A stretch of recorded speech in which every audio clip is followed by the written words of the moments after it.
And I'm going to call this Stevensville City Committee meetings to order. First off would be the Finance Committee, and that's me. Is Monica? Are you?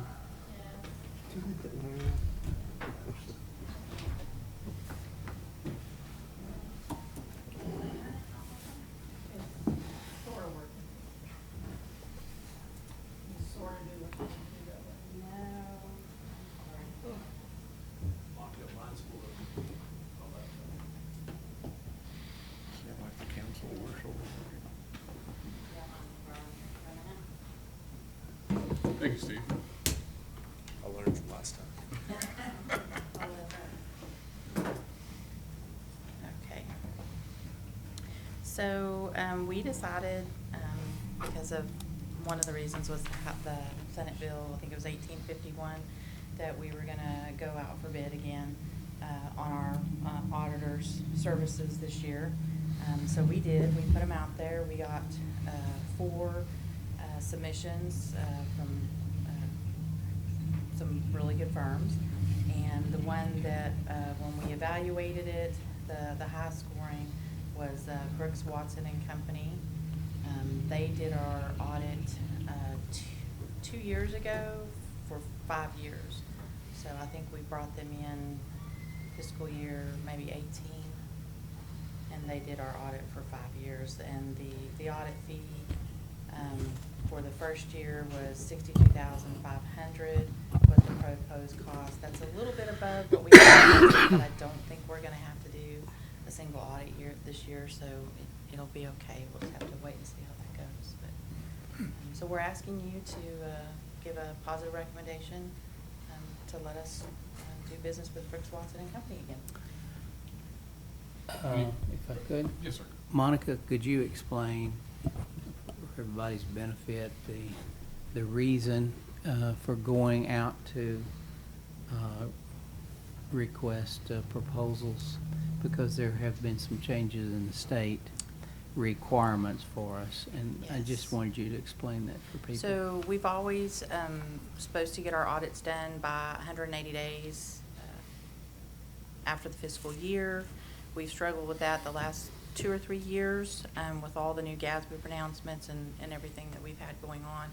But there never was anything as far as the state goes that had a penalty attached with it. Well, with Senate Bill 1851, they attached that if you don't have your audit done by the 180 days, you can only adopt the no new revenue rate. Okay. We want to avoid that if we can. Everybody get that? That means we gotta do it. Yes. Yeah, in other words.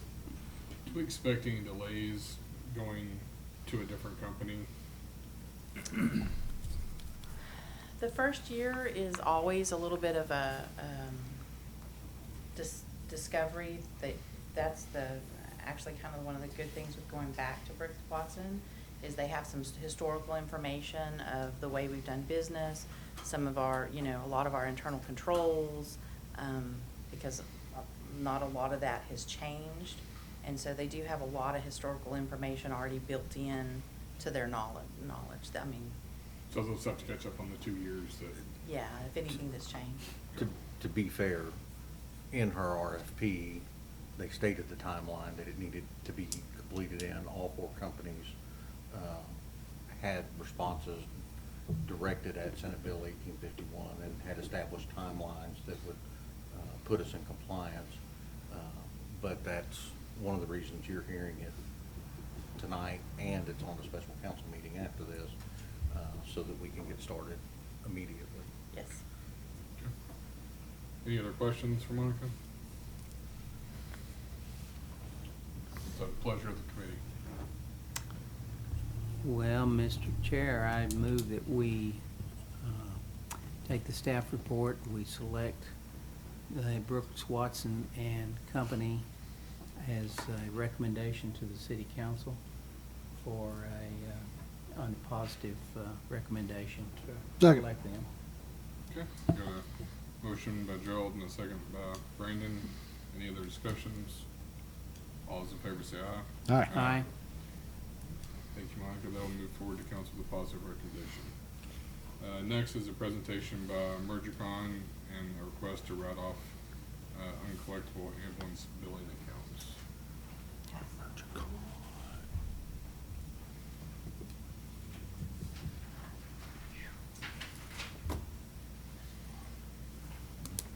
This is the list of the uncollectible accounts.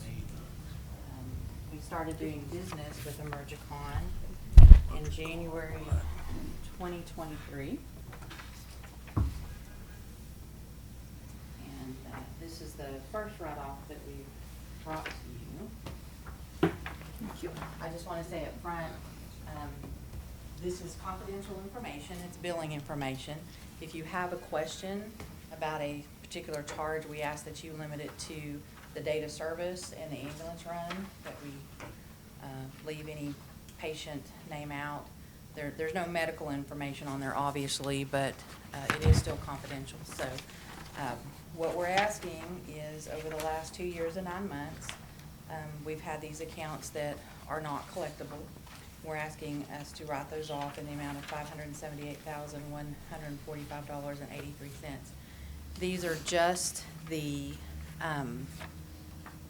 these are not the write-offs that are contractual with Medicare and Medicaid, because for those that may not know, that are listening, when you join those programs, you have contractually set fees, and there may be like a patient copay, but the rest of it has to be written off if you want to be part of that program. And so that does not include those. These are a lot of, what you'll see is where people had a copay that they couldn't pay, or the people that didn't have any insurance whatsoever. So part of that is we do the ambulance service supplemental payment program, I think. And so the first year, the year just ended for September 30th, 2025. We will turn that report in by March, I believe it is, of 2026, and then we will get the money around the end of September, early October is when we'll get that money. So we just received a check of a little over, it was 90,000 and some change for, or maybe it was 91 and some change for fiscal year ending 2024. So this is, like I said, 2 years, 9 months of write-offs. I believe the first year we did it was about 28,000. The second year was about 373, and then this year is about, I think it was 170 something. I'm sorry, the rest of it's on my computer. But the first year we got 4,000 back on our ambulance ASSPP money. This year we received about 91,000. We honestly don't, they do a formula and they set aside so much money, and it depends on who all puts in and how much, and so, it varies greatly. But of the 173 for this year, if you look down on the list, you'll see at the closer the stuff that was written off this year, a lot of it says charity care. And that's because we're designating it for what we're turning in for that ASSPP program. So there's still the potential that we'll get some of this money, but part of that program is you have to write it off. So this is just, they take care of it on their end. This is just a kind of a housekeeping thing on our end to make sure that our books kind of match. And what I'm gonna do now, before I ask you guys to vote on this, is I'm gonna turn it over to Emergicon so they can tell you what they've been doing for us for the last 2 years and 9 months. Perfect.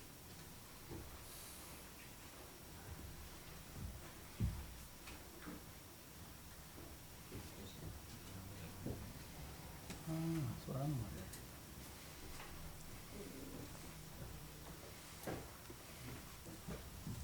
Good morning. My name is Jimmy White. I'm the Vice President of Client Services, and this is Brittany. She's our account manager for you guys.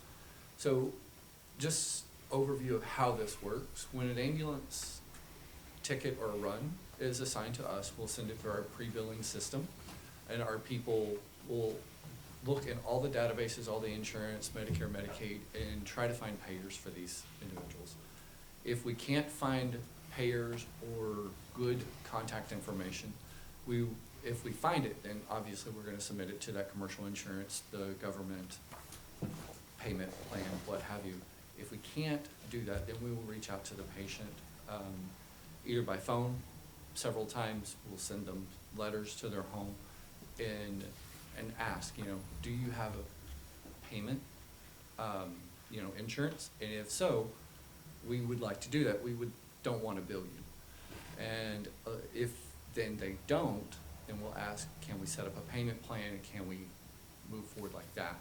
And if all of that fails, then that's when we start seeing this, this bad debt or write-off.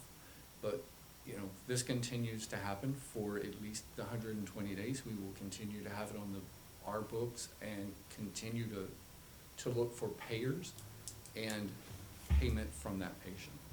So that's the general overview of how we do that. I can tell you, I'll share some really quick numbers. Over the last year, over the last 3 months, we've $71,000 average collected for you guys with a transport of $620. Every time the ambulance goes out, $620 is collected. That's what we've averaged the last 3 months. Looking at it annually right now, it's $731,000-ish. And if we look at this year versus last year, collections have increased by $45,000 from last year, when the volume has remained about the same. So, any questions so far for me or for us? Any questions? No? Awesome. Did you have a question? Did you have a question? No, I guess not. I have a question for you, I guess. Yes, So sir. you're saying that 731,000 roughly is what we've received. Yes. We're about to write off over half a million. So we're collecting only 50% or less than 50%. Well, about 50, a little over 50%. So the amount that she quoted is for 2 years and 9 months? Okay. Yes. 2 So- years and 9 months. And this year is 700. We're about 45,000 over what we were last year. Mhm. So it's In collections, about the yes. same number. Yes, sir. So we look at something called cash per transport, or CPT, and last year in this same time, your CPT has come up about $60 per transport. So we're finding more commercial payers for you, more governmental payers for you, and less in that uninsured or underinsured buckets, Okay? so. So we use cash per transport, and the reason for that is if you look at the collection percentage, so you set a fee schedule to capture commercial insurance payers. So we know our federal payers are only going to pay what they're going to pay. So whenever you look at the collections amount, it kind of varies, right? And so CPT is a good way for us to capture how much revenue you are per transport. So that is the amount, which is, I was just explaining to your question about the collections percentage. So that's why we use CPT versus a collections percentage. Collections percentage can be very misleading. So if I set the fee schedule, say, at $500 for an ambulance transport, commercial payers pay that, and that would show 100% collection, when that's not really true, accurate. When we actually factor in all the things, we know that an ambulance transport is much more than that. That's why the fee schedule reflects that. So that's why we reevaluate fee schedules every so often to ensure that we're collecting as much as possible from that commercial payer. And as she said, Medicare, Medicaid, VA, they're going to pay X amount. X Right. amount. And so, and No then the matter how rest of much that. we bill them, they're only gonna pay X amount. Yes, sir. Yes, sir. And so you're talking about writing off the difference. That number is not within this number. That is outside of this. The number that you're looking at is true. We can't find a government payer for this patient. They have no insurance, and it is truly a bad debt, uncollectible. Even if we pursue these accounts into collections, there's less than an 8% collection on these. So, Okay.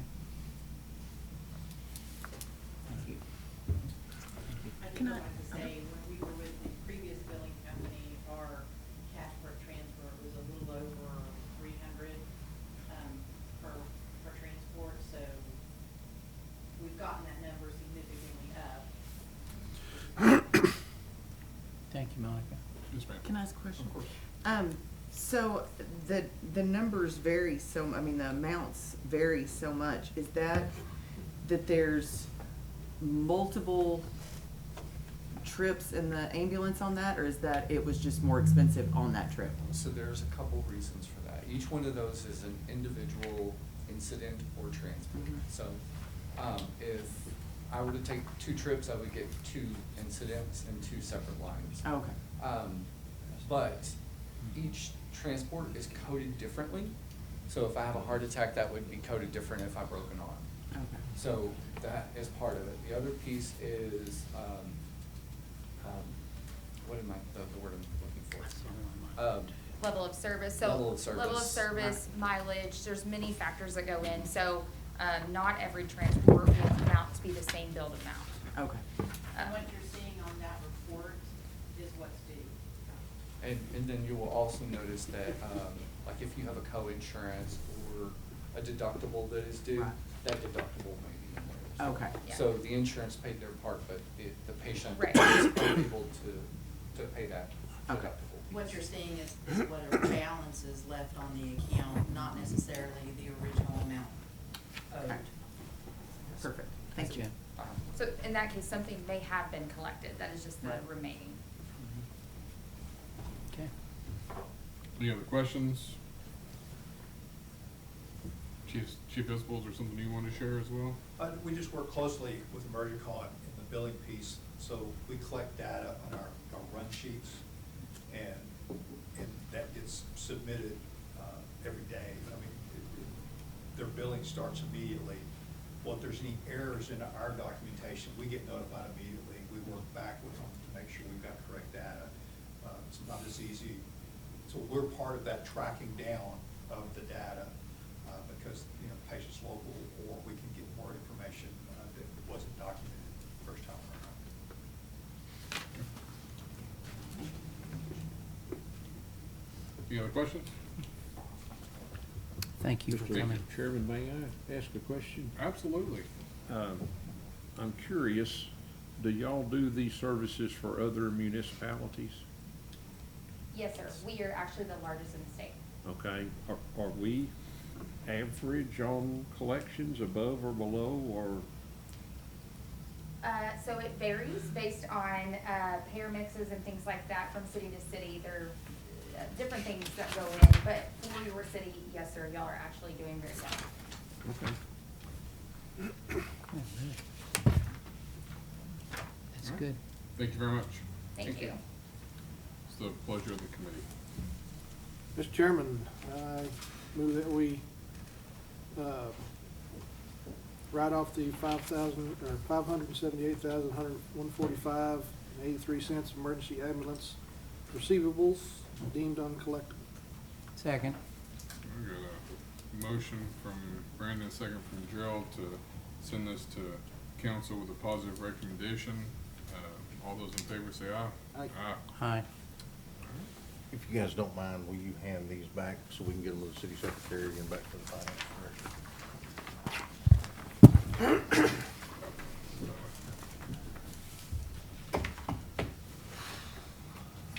All right, that concludes the finance committee. Next up, Parks and Leisure, Mr. Reisman.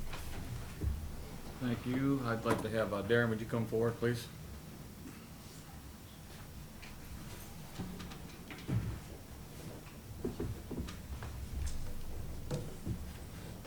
So what we're asking for tonight is, we are obviously under construction with NYC3. Part of what we did when we approved construction for NYC3 is we pulled, I believe, like 9 things out of that contract with J Mills Construction. And so now we're going back and putting some of those things back in. So we pulled them out of that contract and we put them back on our side so that we could take that and see if we could do our due diligence and find maybe better pricing and make sure we got the product we wanted to. And so that's what you're gonna see tonight. I believe you have a copy of the quote from Sports Netting Systems. This is a company out of Granbury, actually Tarleton alumni owned.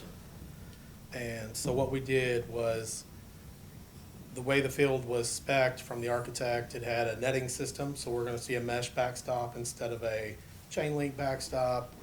And we had a backstop wall system. The backstop wall system that was spec'd was out of block construction. We wanted something a little different than that, so we went to this company, and then the dugout too. It was block construction. We felt like that was gonna get really hot for these kids that are there all day. It doesn't allow air to move in and out very well. So I'd found some stuff I liked, and when I priced it out, I didn't like the price. So we found a company we could work with to maybe build a custom system. So this company does custom backstop systems all the time. That's their main business. We are putting a 40-foot backstop netting system on this field, which is what you would spec for a high school level field, which this field is. The backstop wall system, we're going with a Champion wall system, which Coach Reisman will be familiar with. Champion wall is what's on the outfield of Tarleton baseball and softball, I believe. So it's a very high-end outfield wall system, and we're using it as a backstop wall. What that does is keep us from having to use the padded covers that you see on a lot of the backstops. It's rock material that you have to replace every 5 years. This Champion wall system should last us a lot longer than that. And then we're using a custom dugout system. It'll be fully wrapped. You won't be able to see in it, but we're wrapping it in a Champion wall up to 3 foot. And then we're gonna do a perforated steel panel over that to allow airflow through it. And then they also included the composite player benches and a dugout lean rail, which is gonna be pretty typical of any high school field. You're gonna be able to stand up there at the front of that dugout. You'll have a screen in front of you to protect the players. So all pretty typical of a high school field construction. Definitely better than what we typically see in a recreation setting. And the reason we pulled it out is we really felt like we could save some money here from what was quoted in J Mills. And so the cost savings to us on that is about a little over $175,000 to pull this out and find this other company. So what we're asking for tonight is take this from committee and seek approval to push this to full council so we can get this phased into our project. And I'll take any questions. Darren, you might want to explain again on the dugout safety with the net on this, that keeps the players protected. Yeah, so typically if you go to a baseball tournament, all the kids, they don't typically sit on the benches very much. They stand up at the front. On our fields, they're gonna stand up against chain link, which is fine. What we've done is put a lean rail in there, and then in front of that lean rail system, so you'll have a rail that they can lean on right there. In front of that lean rail, we'll put it's the same as our backstop system, same as that mesh backstop, and it'll just protect them from foul balls. So nothing will be able to hit them in the dugout. What's the life expectancy of that mesh versus the chain link? We've had chain link fences in our parks for so many years. I grew up playing in those parks, by the way. Probably got the same chain link on some of them. Probably. I don't know if that's a bragging point, but A fact. yeah, that mesh should last us about 15 years. Don't have to be replaced. But the cost of these mesh netting systems, I mean, the real cost up front is in the steel post and getting everything put on the ground.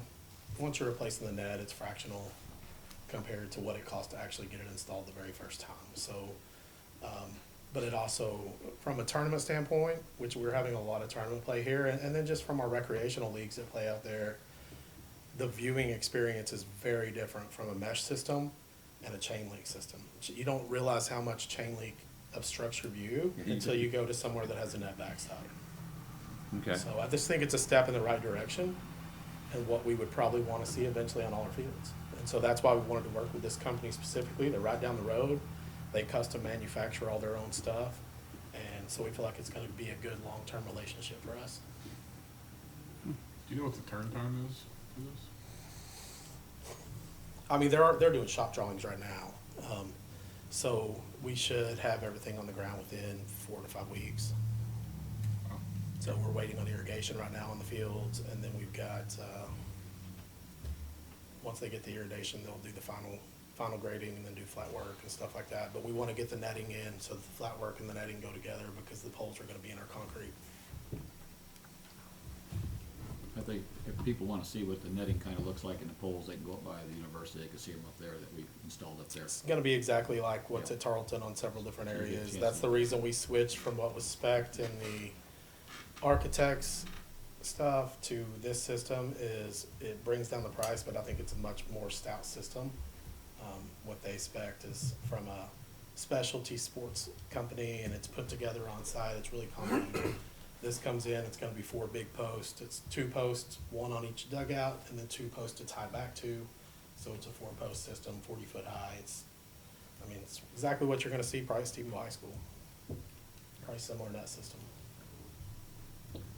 Darren, I'd like to thank you for going in and trying to find a cheaper way to save us some money on the back end, so just make sure I say that out loud. Yes, ma'am. Any other questions for Darren? Thank you, Darren. Mr. Chair, I'd like to make a motion to recommend to council that we approve the backstop system as presented for a total of $184,982.78. Second. Have a second? Okay. All in favor? Uh, Aye. Thank you, thank you, Darren. Thank you, Darren. Second, include your committee. That concludes, the Parks and Rec, yes, that's perfect, thank you. Mr. Cook, Development Services. Thank you. Our first item, and Steve is going to speak to this. In the last session of the legislature, the House Bill 2464 frankly became effective on June the 12th of this year with the signature of the governor. It causes us to have to revise our ordinances with regard to a no impact, called a no impact home-based business. And so in order to get into the weeds on the thing, Steve is going to explain it all, but it's one of those things that we have to change our ordinance to do so. But we have no choice in doing so. But I think you do need to understand what it's all about and where that puts us, because we do have we've got to modify our ordinance to not only to accommodate what the state has done, but to also there are some restrictions that can be put in place. So, Steve, if you'll talk about that. Yes, sir. Thank you, Mr. Chair. What we're proposing is consideration for some amendments to Chapter 15403 of the zoning ordinance. That's the only place that you'll actually find anything listed on our home occupation guidelines. It's actually in the definition section. And when we read those criteria for a home occupation as it's currently written in our code, in comparison to what a home-based business is under this law, which became effective, as you mentioned, June 12th, House Bill 2464. Our criteria are a little more restrictive than what the bill or this law now allows. So just to give you an idea of what we're talking about, the no-impact home-based business is a business that has no more than the number of employees and clients at the property that exceed the city's occupancy limits for that district, does not generate on-street parking or substantially increase traffic in the area, operates in a manner which none of its activities are visible from the street, and does not increase noise in the area or violate the noise ordinance. Those are the only criteria for a no-impact home-based business. And so our regulations are a little tighter than that in conflict with this bill. So what we're proposing is that we consider striking everything in our 15403 related to home occupation, with exception to the definition of home occupation. And we will keep that definition, if everyone agrees, which is basically it's an occupation carried out in a dwelling unit or an accessory dwelling or dwelling unit by a resident of the premises which the occupation is incidental and secondary to the use of the premises is zoned for residential purposes. And the reason I suggest that we keep that is because if someone is operating a business that is not a home-based, no-impact business, then that would trigger regulation under a home occupation. And then the suggestion would be a violation clause is that if you have a home occupation that is truly a home occupation outside of the no-impact home occupation, then that would prompt you to get a conditional use permit for the zoning district if allowed by that zoning district. And so basically we're wanting to pull back on the criteria that currently exists, bring in the definition of a home-based business, keep our definition of a home occupation, and then if the business does go outside of the parameters established by law now, then we could then regulate it under the home occupation conditional use permit. This has been reviewed by our city attorney, and he supported the premise of the approach. And so if we wanted to move forward with this, and again, I think we're in a position where we have to do something because of the state law. If we move forward with it, it would need to go to planning and zoning and then a recommendation back to city council because it is a land use regulation. With that, I'd be glad to answer any questions. Thank you. Any questions from the committee? How many home-based businesses is this we're talking about that are in the city? Do we know? I don't know if we have a way to even Way quantify to that. say, I didn't know. The only ones that we're really aware of is if we run across them and they violate the criteria, and then they are prompted to go to P and Z for a conditional use permit, and then they make a recommendation back to council. Council makes a final decision on that Yeah. conditional use. I've been here a little over 5 years. I think we've had 2, maybe 3 come through the conditional use permit. So most of them are pretty low lying, kind of under radar, not really creating a real impact to the neighborhoods. So it's not something that we feel is really urgent that we move on, but we do have contradicting language in the ordinance, so we want to address that as soon as possible. Any other questions? Okay. What's the will of the committee? I'm looking for a motion. I'll make a motion that we approve the updated revision to section 5. Needs to go to, Positive recommendation to section 5. No. What? Yeah, it's going to have to be This is going assigned to- to I'll P go and back Z. Yeah, to the course of P&Z. action would be Yeah, okay. to send this. It's to going to send this to. of Then course, I'll make a back- motion that we send this to P and Z. Yes. Positive recommendation. Second. Okay, we have a motion and a second. Any further discussion? If not, all in favor, please say aye. Aye. Aye. Opposed? Thank you. Thanks, sir. Steve, thank you. Get Now, one more up. our next item is our steering committee discussion. And actually, it's not much of a discussion here. We are asked to put together 8 to 10 community members to serve on the steering committee that will meet 4 times over the next year as the land use plan is being developed and as the progress occurs on the land use plan. The whole project will not start until probably January of this coming year. And I think they've actually asked for 8 to 14 or something like that. And we just arbitrarily said 8 to 10, but it can go up or down. There was in our packets a list of people that were served on the steering committee for the land use, for the comprehensive plan. That's certainly a possibility, but what I would ask from the committee is that if you have suggestions or you would like to suggest somebody as a possible a person to serve on this committee, it needs to be kind of a broad, wide-ranging. Please pass that along to Steve, because come November the 18th, I believe it is, for our next committee meeting.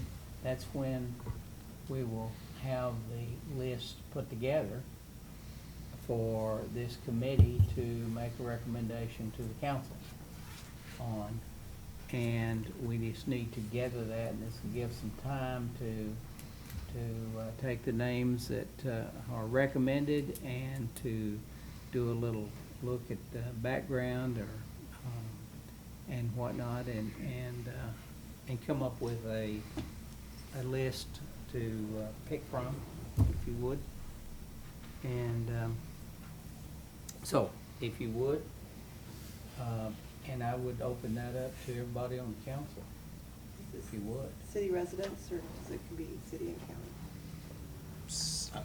Typically, City? it'd be city residents or within the, what we used to call the ETJ or something like that.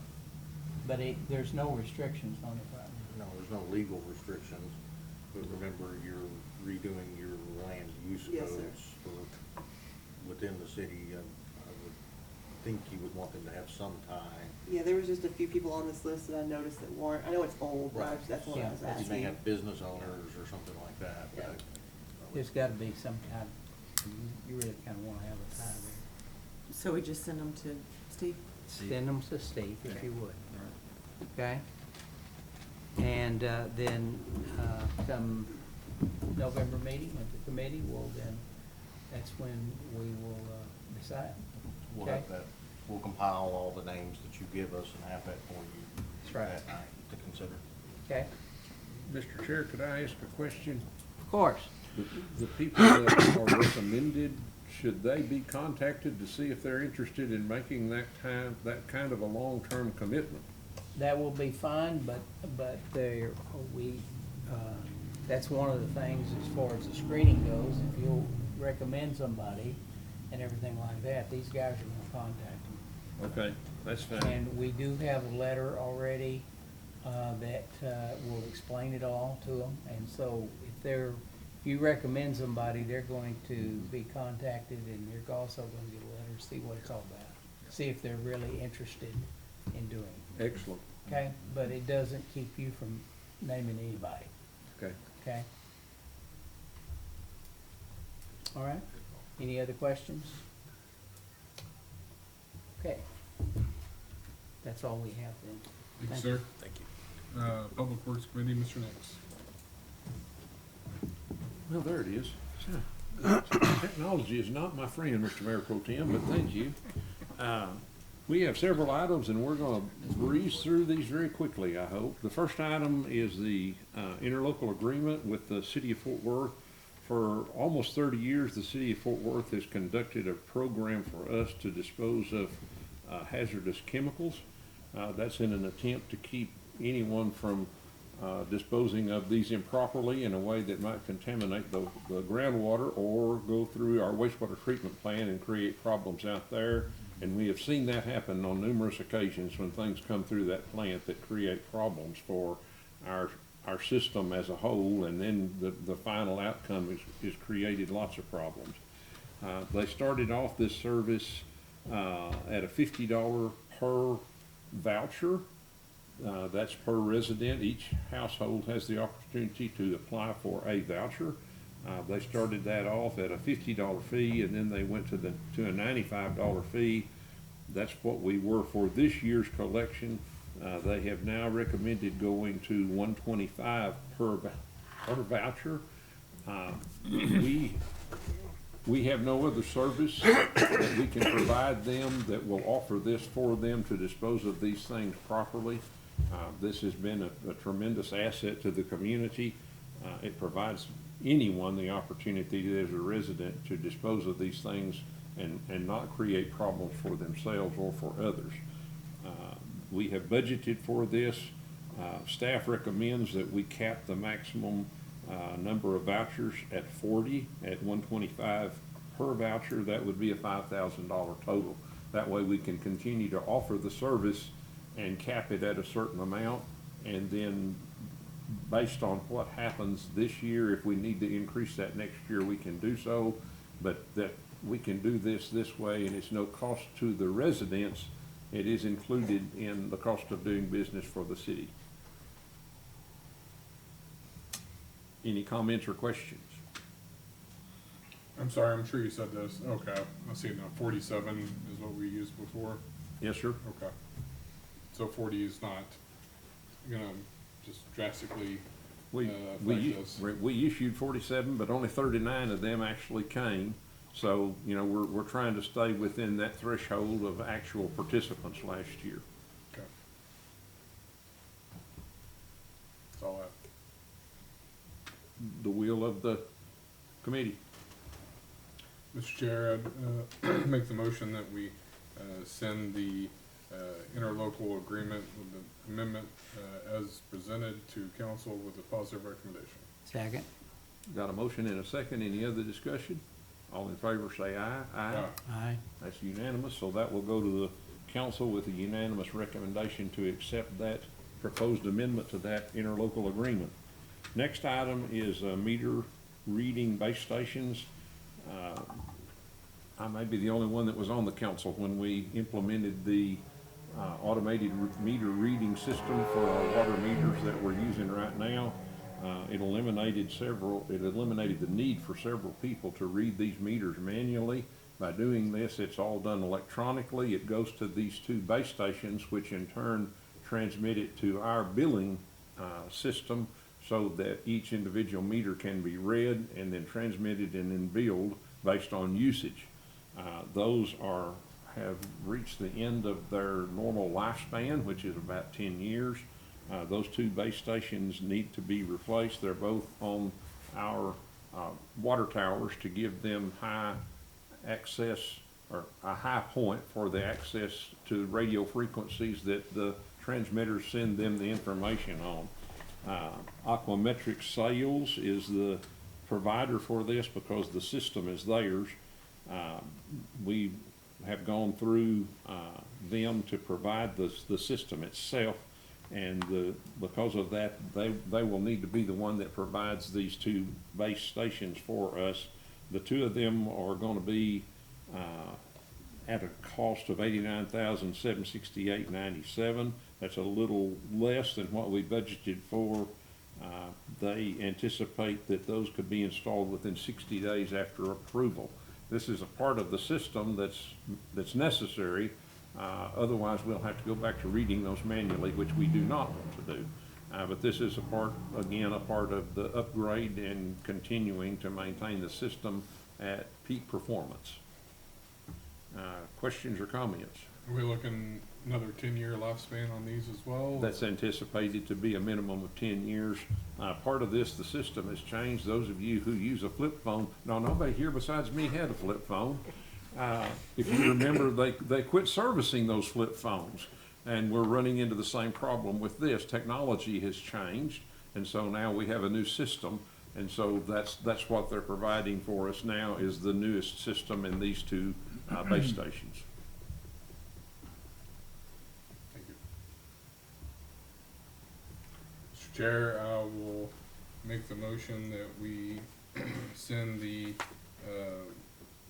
quote for the meter reading base stations to council with a positive recommendation. Second. Got a motion and a second. Any other discussion or questions? All in favor say aye. Aye. Opposed? That will go with the unanimous recommendation. Next item is from the landfill, and I want to remind everybody that the landfill is an enterprise fund, which means that it generates the revenue that sustains itself. After our recent permit amendment, which allows us to expand the serviceable life of our landfill by conservatively 30 years, maybe as long as 50, our equipment is going to have to be maintained and upgraded. The state requires us to maintain equipment on site because of the type operation that we have. It's a type 4 landfill. Because of the requirements of the state, our equipment is aging and it needs to be replaced. And these two pieces of equipment, the dozer and the excavator, will replace two existing pieces of equipment that are in operation now. We have a quote from Kirby Smith Machinery of Fort Worth for a 2026 dozer and a 2026 excavator. We are trading in a dozer and an excavator, and they allowed us a trade-in on both of those. The total price of the two is $936,204. Mr. Williams, after conferring with finance, which is Monica, decided that our best option would be to finance those pieces of equipment for a 5-year period. That will allow us to pay for them and still maintain operations and not create a problem with other cash flow issues. It also, part of the purchase price is the extended warranty for them to help us maintain that equipment and keep it in peak operation condition. The recommendation is to buy both of those pieces of equipment. The initial payment is $211,922.04, and then annually thereafter that same amount will be paid.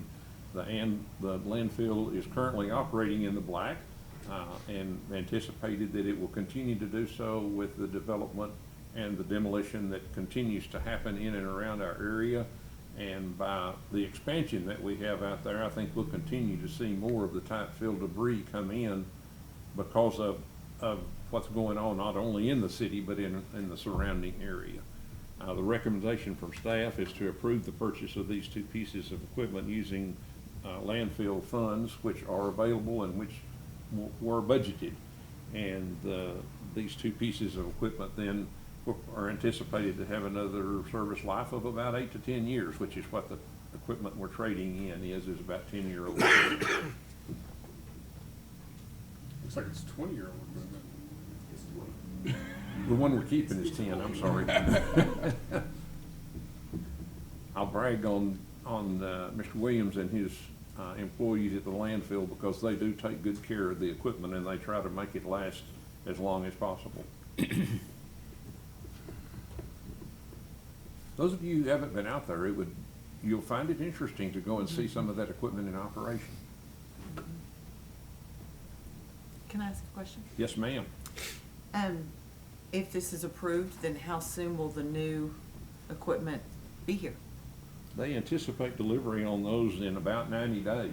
Oh, okay. Wonderful.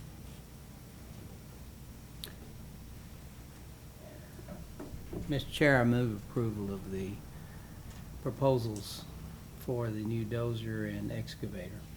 Second. Motion and a second. Any discussion? All in favor say aye. Aye.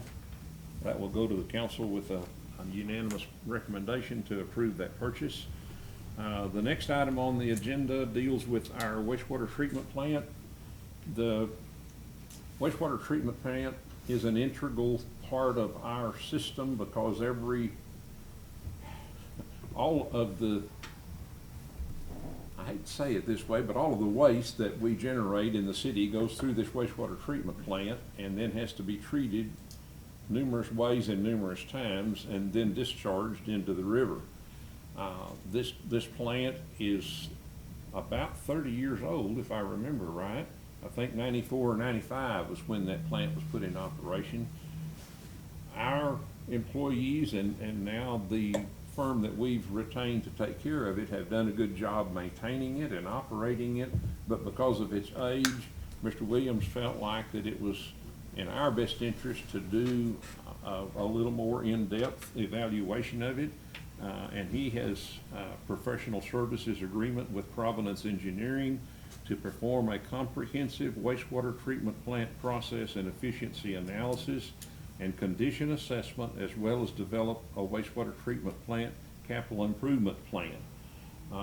That's a mouthful to say we need to do a thorough evaluation of the capacity of the plant, the efficiency of the plant, and then what do we need to do short-term and long-term to try to maintain it and improve the efficiency, and by improving the efficiency, improve the capacity of it. At this point, we're not in danger of exceeding the capacity of it, but as we continue to grow, as Tarleton continues to grow, there will be more demand put on that, and as we anticipate growth in the city, that will also increase the demand that's put on that plant. This will provide Mr. Williams and the people who operate the plant for us with a valuable tool to use in consideration for expansion or renovation or modernization of the plant, as well as day-to-day operations and maintenance of the plant to see if we need to make some changes there. And with some of the equipment and some of the things we have, because again, technology has changed, there may be more efficient ways to do the same process and achieve a better outcome. So the engineering study that we have proposed will provide all that information for us to use as we plan for the future of the city as well as the future of that plant. And Providence Engineering has proposed that we, professional service agreement with Providence is $204,940. And this is a budgeted expense in this year's budget because we anticipated the need for this to help us maintain the life of that plant. I'm always impressed when Nick comes in under budget, even if it is $60. Any questions or comments? Mr. Chair, I move approval of, and recommendation to the council to approve the proposal for professional services at $204,940. Second. We got a motion and a second to recommend to council approval of the professional service agreement with Providence Engineering. All in favor, say aye. Aye. Opposed? That goes with a unanimous recommendation. And next to last, part of the TCEQ requirements is that we maintain a drought contingency plan and water conservation plan. Every year, every 5 years, those have to be updated. This is that 5-year cycle, 2025. Mr. Williams has gone through and made several changes to the plan, the conservation plan, as well as the contingency plan. Our residents are very good about their water usage. They use far less than the average statewide, and our residents are to be commended for that.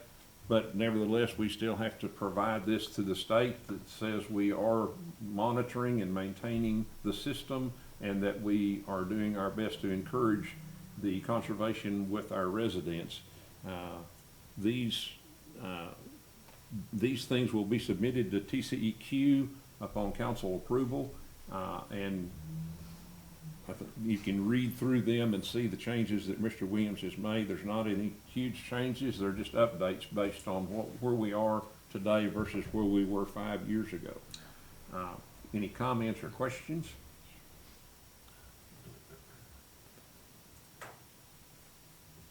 So basically what we're doing is taking the cable and telephone and making social media and text messages? Mm-hmm. Okay. Again, technology. Yes, sir. Moving us forward. Yes, sir. Moving us forward. Mr. Chair, I make the motion that we send the updated water conservation plan update to council with a positive recommendation. Second. I've got a motion and a second. All in favor say aye. Aye. That will go to the council with a unanimous recommendation to approve that submission to the state. And I think this is my last one, if I'm not mistaken.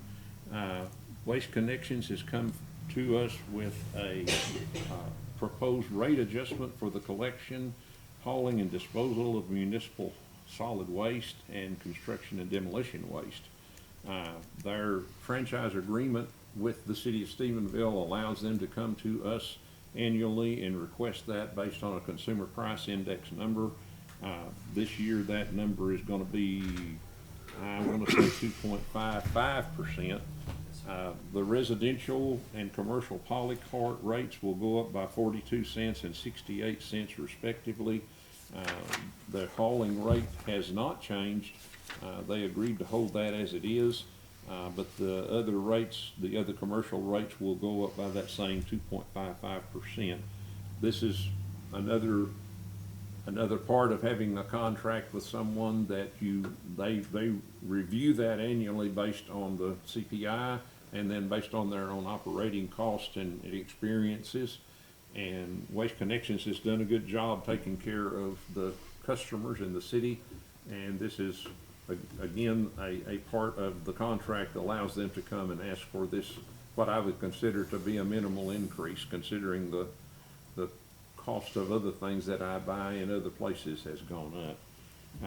The contract and the amendment are in your packet if you have read those, or if you have questions about those, or if you think that it's reasonable, which I believe it to be, we can make a recommendation to the council on that.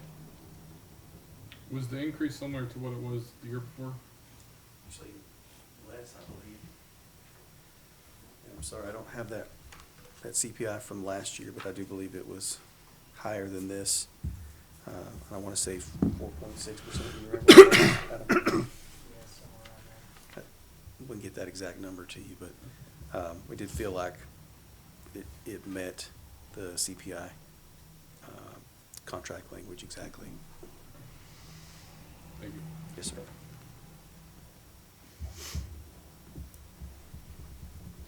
Mr. Chair, I would make a motion that we send the proposed Waste Connections annual CPI adjustment to council with a positive recommendation. Second. I've got a motion and a second to send to council with a positive recommendation, Waste Connections proposed amendment number 10 to our contract with them. Any other discussion? All in favor say aye. Aye. Opposed? That will go to the council with a positive recommendation also. Mr. Mayor Pro Tem, that concludes my meeting. Thank you, sir, and that will do it for the city council committee meeting. I will adjourn us from the city council committee meetings and bring us into a special city council meeting. I'm sorry, it's 6:27, and that will bring us into Steenville City Council special meeting.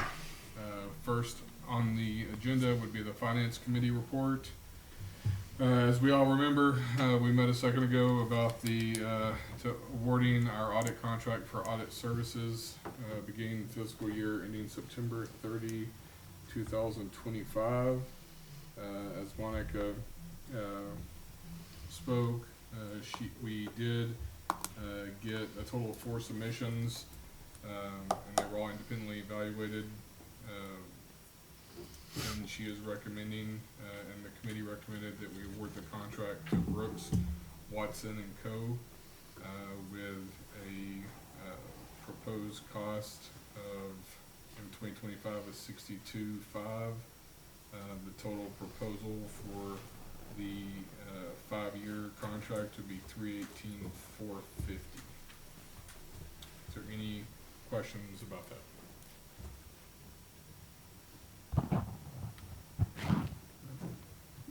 It's a pleasure, council. Mr. Mayor Pro Tem, I move that we award the contract to Brooks as per the committee's recommendation. We accept the committee's recommendation and award the contract to them. I guess that's the best way to say it. I got a motion from Joe and a second from Leanne. Any other discussion? All those in favor? Aye. Aye. Thank you, sir. Parks and Leisure Committee, Mr. Reisman. Yes, Mayor Pro Temp, we are considering an acceptance of the quote for the work on the NYC 3 project of $184,982.78. Making a motion to approve that. Second. I got a motion by Mr. Reisman, a second by Mr. Nix. All those in favor? Aye. Aye. Thank you, sir. And that will do it for the special council meeting. It is 6:29, and I will adjourn us.